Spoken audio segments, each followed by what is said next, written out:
मित्रों, आपने भी देखा होगा कि पूजा पाठ करने वाले लोगों की जिंदगी बुरे काम करने वालों की तुलना में काफी कठिन होती है। यह आपने निश्चित रूप से सोचा होगा, इसलिए चलिए आपको इसका रहस्य बताते हैं।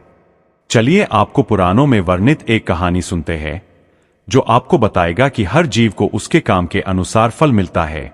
अगर कोई अच्छे काम करता है तो उसे अच्छे फल मिलते हैं और बुरे काम करने वाले दुखी होते हैं। श्री कृष्ण ने बताया कि एक गांव में दो आदमी रहते थे। एक बहुत धार्मिक था और हर दिन मंदिर जाकर भगवान की पूजा करता था, लेकिन दूसरा आदमी जो नास्तिक था हर दिन मंदिर जाता था और अपने पति से धन चुराकर जूते, चप्पल और दाल खरीदता था। एक दिन गांव में भारी बारिश हो रही थी और मंदिर में एकमात्र पुजारी था। नास्तिक आदमी मंदिर गया और सब कुछ चुराकर वहां से चला गए। उस समय एक आस्तिक व्यक्ति भी मंदिर गया और भगवान की पूजा करने लगा। मंदिर के पुजारी ने उसे उसी समय देखा और उसे चोर समझा। वह गांव के बाकी लोगों से बचकर भागने लगा। वह वहां से टकरा गया और घायल हो गए। मंदिर में चोरी करने वाला व्यक्ति आस्तिक को मिला। कल्प बीतने पर भी करोड़ पाप कर्म से नष्ट नहीं होते।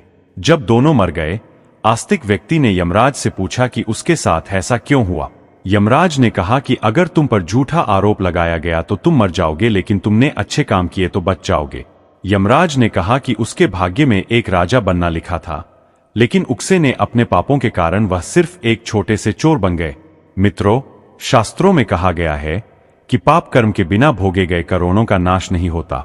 अगर कोई पाप करता है तो आज वह खुश हो सकता है, लेकिन कभी कभी उसे अपने पाप का फल भुगतना पड़ेगा। यह भी एक कहानी है कि एक बहुत पापी व्यक्ति एक रास्ते से जा रहा था और उसे बहुत सारा सोना मिल गया। उसी रास्ते से एक अच्छे आदमी जा रहा था, उसे एक कांटा लग गया और वह जमीन पर गिर गए। उस स्थान पर कुछ लोगों ने सोचा कि यह बहुत गलत हुआ और दोनों आदमियों की कुंडली ले जाकर एक पंडित को दिखा। पंडित ने कहा कि पापी व्यक्ति का भाग्य राजा बनना था, लेकिन उसके पाप के कारण अब उसे सिर्फ इतना सोना मिला है। उस भले और धर्मात्मा व्यक्ति के जीवन का आज आखिरी दिन था, लेकिन उसके अच्छे कर्मों की वजह से वह बच गए। शास्त्रों में कहा गया है कि हर व्यक्ति को अपने अच्छे और बुरे कामों का परिणाम भुगतना होगा। नेक कामों से अच्छे फल मिलते हैं और बुरे कामों से बुरे फल मिलते हैं। हमें अच्छे और बुरे दोनों कामों का परिणाम भोगना होगा। भगवान श्री कृष्ण ने भगवद गीता में कहा कि कर्म की गति को समझना आसान नहीं है। इसका अर्थ यह है कि यह समझना बहुत मुश्किल है कि किस जन्म में हमने क्या किया है और उसका क्या फल मिलेगा। यह संभव है कि आपने हजारों जन्मों पहले किया होगा जिस पाप के कारण आज आपको इतना बुरा हुआ है। इसके अलावा आप शायद अनजाने में कुछ गलत किया हो जिसके बारे में आपको पता नहीं है। क्या धोखा देकर किए गए पापों का परिणाम मिलता है? कर्म का सिद्धांत सटीक नहीं है।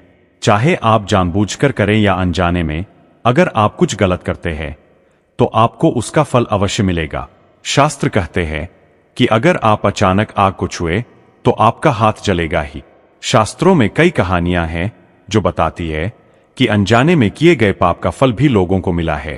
पांडवों के पिता महाराज पांडु की एक कहानी है कि उन्होंने एक हिरण को तीर मार दिया था। वे उस समय नहीं जानते थे कि एक ऋषि ने हिरण का रूप लिया था और उनको श्राप दे दिया था, जिसके कारण वे बाद में मर गए।